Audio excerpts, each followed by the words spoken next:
Hi, my name is Harmony Wilson, and I am a lower elementary school teacher. In this video, I will be discussing the barriers associated with integrating technology into educational instruction.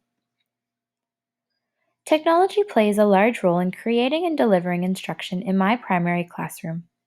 However, upon review of past and present literature, it has become increasingly clear that not all teachers in schools are afforded the same access to technology, and thus the integration of technology for instructional design is undervalued or misused. Through literature review, I have found that there are external as well as internal factors that influence the lack of technology integration in some classrooms.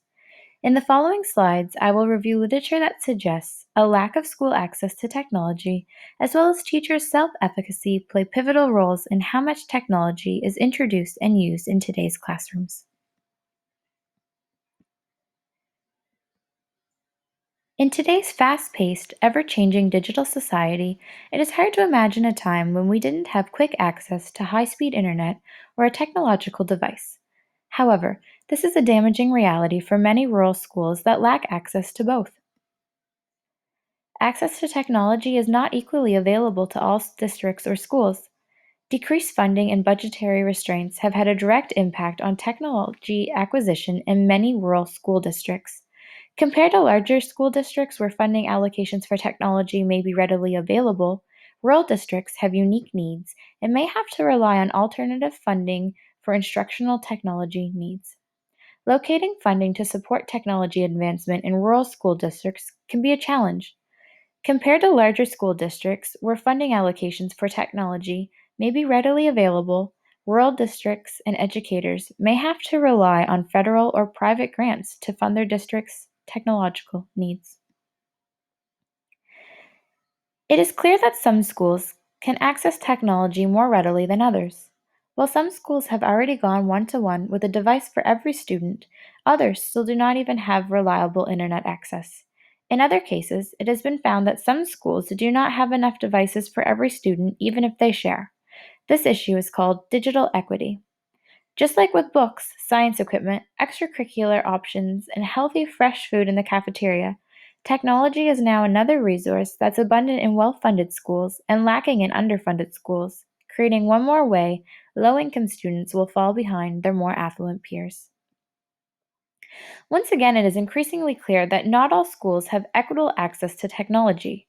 While the above point regarding low income students is about the lack of technology in classrooms, this has become increasingly prevalent in today's radical shift to an e learning environment during the midst of a global pandemic.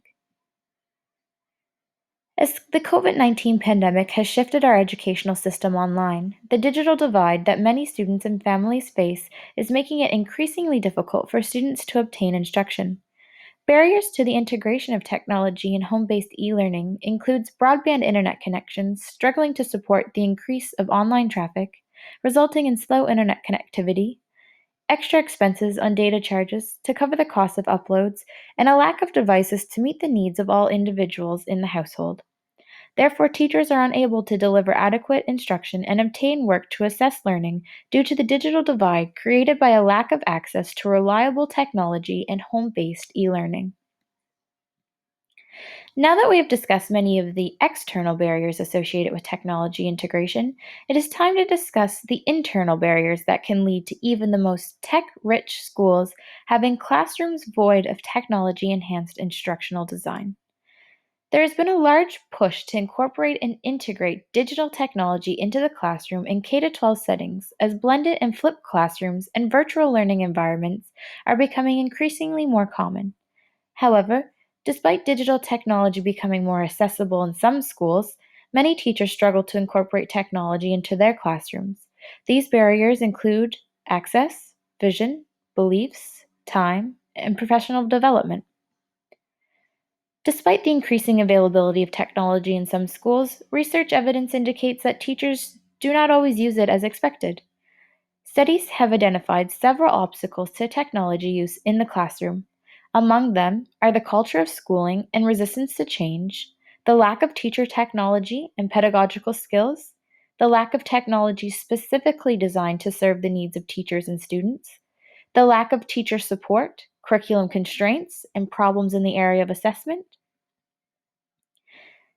Due to limited support and outdated professional development, teachers are often unaware of how technologies that exist within their schools can be used, or how effectively to incorporate the technology into their instruction.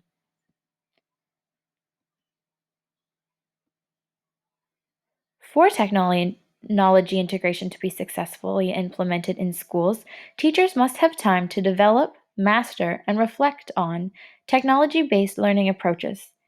They need to be given ample opportunities to engage in meaningful activities, collaborate with peers, exchange ideas, provide and receive peer feedback, reflect critically on their work, and engage in real world, challenging, and authentic activities as they relate to ICT integration.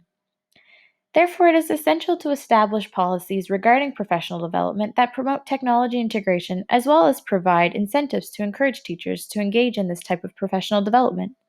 It is also important to note that teacher support should not be based on one time workshop models, but it should be ongoing to support the constant evolution of technology. It is increasingly clear that a digital divide can pose many barriers, both internal and external, and place limitations on technology centered pedagogy. It is my personal belief that many of the internal factors discussed provide a good starting place for review and insight into how we can bridge the gap between the digital divide and technology enhanced instructional design.